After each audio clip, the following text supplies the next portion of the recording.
اعوذ باللہ من الشیطان الرجیم بسم اللہ الرحمن الرحیم۔ اللہ تبارک و تعالیٰ کے نام سے شروع جو بڑا مہربان اور نہایت رحم کرنے والا ہے۔ ایک ایسی قوم جس پر اللہ تبارک و تعالیٰ نے اپنا دردناک عذاب نازل فرمایا اور اس قوم کے تمام لوگوں کو بندر بنا دیا۔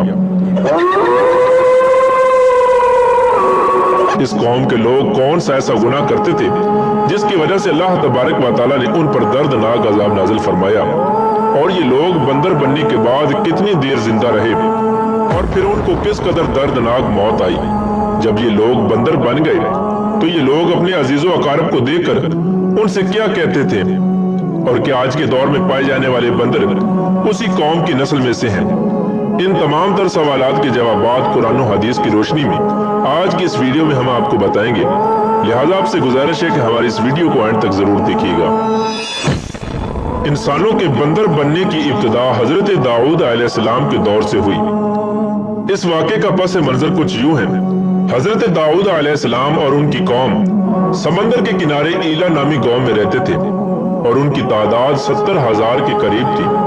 یہ قوم بڑی ہی خوشحال تھی اور اللہ تبارک و تعالیٰ کی فرما بردار قوم تھی۔ اس قوم کو اللہ تبارک و تعالیٰ نے بے شمار نعمتوں سے نوازا تھا۔ ہر طرف سرسبز و شاداب باغات اور ہر طرف ہریالی ہی ہریالی تھی، اور اللہ تبارک و تعالیٰ کی بے پناہ کرم نوازی تھی۔ یہ لوگ اپنی اس زندگی میں بہت ہی خوش تھے۔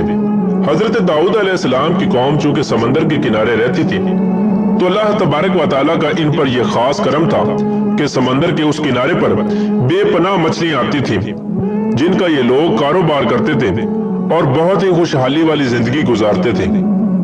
جب یہ قوم اللہ تبارک و تعالیٰ کی نعمتوں کی وجہ سے خوشحال ہو گئی تو اللہ تبارک و تعالیٰ کی نافرمانی پر اتر آئی اور طرح طرح کے گناہوں کے اندر مبتلا ہو گئی۔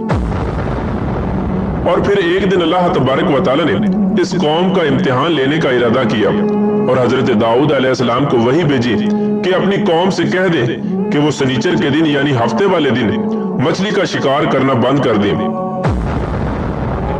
اس طرح اللہ تبارک و تعالیٰ نے حضرت داؤد علیہ السلام کی قوم پر ہفتے والے دن مچھلیوں کا شکار حرام فرما دیا، اور پھر یہاں سے اس قوم کی بربادی شروع ہو گئی۔ حضرت داؤد علیہ السلام نے اپنی قوم کو بتایا کہ اللہ تبارک و تعالیٰ نے ہفتے والے دن مچھلیوں کے شکار کو حرام قرار دے دیا ہے، تو وہ لوگ بہت ہی زیادہ پریشان ہو گئے اور ساری قوم سر جوڑ کر بیٹھ گئی، کیونکہ ہفتے کا دن ہی وہ دن تھا جس میں مچھلیاں وافر مقدار میں آتی تھیں اور خود بخود کنارے پر آ جاتی تھیں، اور باقی دن ایسے تھے کہ بہت کم اور نہ ہونے کے برابر مچھلیاں پکڑی جاتی تھیں۔ اس قوم کا گزر بسر چونکہ مچھلیوں کے شکار پر تھا، اس وجہ سے اللہ تبارک و تعالیٰ کا یہ حکم سن کر یہ قوم پریشان ہو گئی۔ یہ نہیں جانتے تھے کہ اللہ تبارک و تعالیٰ کی طرف سے یہ ایک آزمائش ہے۔ پھر ایک دن شیطان نے ان کو وسوسہ ڈالا کہ سمندر سے نالیاں نکال کر خشکی میں بڑے بڑے حوض بنا لیے جائیں۔ جب ہفتے والے دن مچھلیاں آئیں گی تو وہ نالیوں سے ہو کر ان بڑے بڑے حوضوں میں آ جائیں گی، اور اس طرح پھر ان نالیوں کا منہ بند کر دیا جائے، اور پھر اگلے دن یعنی اتوار والے دن ان کو پکڑ لیا جائے۔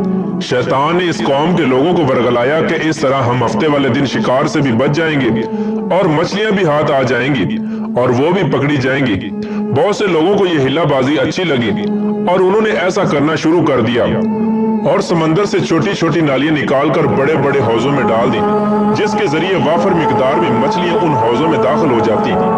اس قوم کے بدبخت لوگوں کو شیطان کا یہ ہلا بہت پسند آیا، لیکن اس قوم نے یہ نہ سوچا کہ جب مچھلیاں سمندر سے حوض میں آ کر قید ہو گئی تو پھر مچھلیوں کا شکار ہی ہو گیا، اس لیے یہ شکار بھی ہفتے والے دن ہی قرار پایا جو اللہ تبارک و تعالیٰ نے حرام قرار دیا تھا۔ اس موقع پر یہودیوں کے 3 گروہ ہو گئے۔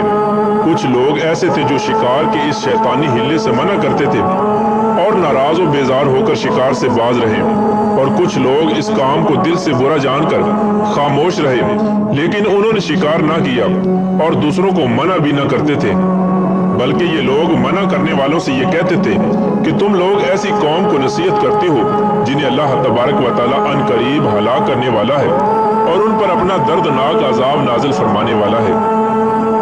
اور اس قوم کے کچھ لوگ ایسے تھے جو سرکش اور نافرمان لوگ تھے، جنہوں نے اللہ تبارک و تعالیٰ کے حکم کی اعلانیہ مخالفت کی اور شیطان کے ہیلے بازی کو مان کر ہفتے والے دن شکار کرنے لگے۔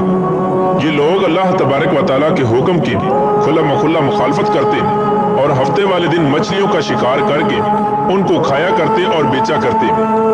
پیارے دوستو، حضرت داؤد علیہ السلام کی قوم کے 1200 ایسے نافرمان افراد تھے جو منع کرنے کے باوجود بھی ہفتے کو ان نالیوں کے ذریعے شکار کرتے رہے۔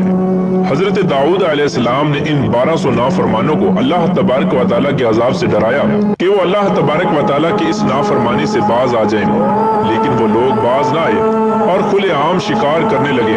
چنانچہ وہ لوگ جو اس بات کو برا جانتے تھے، ان لوگوں نے اپنے اور ان نافرمانوں کے درمیان ایک دیوار کھڑی کر دی، جس کی ایک طرف وہ 1200 نافرمان رہتے تھے اور دوسری طرف وہ لوگ تھے جو شکار سے باز رہے۔ حضرت داؤد علیہ السلام نے اپنی اس قوم کے نافرمانوں کو بارہا سمجھایا، لیکن یہ لوگ اپنی نافرمانی سے باز نہ آئے اور اسی طرح اللہ تبارک و تعالیٰ کی نافرمانی کرتے رہے اور شکار کرتے رہے۔ پھر ایک دن حضرت داؤد علیہ السلام نے غضبناک ہو کر شکار کرنے والوں پر لعنت فرما دی۔ اس کا اثر یہ ہوا کہ ایک دن خطا کاروں میں سے کوئی بھی اپنے گھر سے باہر نہ نکلا۔ یہ منظر دیکھ کر کچھ لوگ ان کی دیواروں پر چڑھ گئے تاکہ معلوم ہو سکے کہ وہ لوگ کس حال میں ہیں۔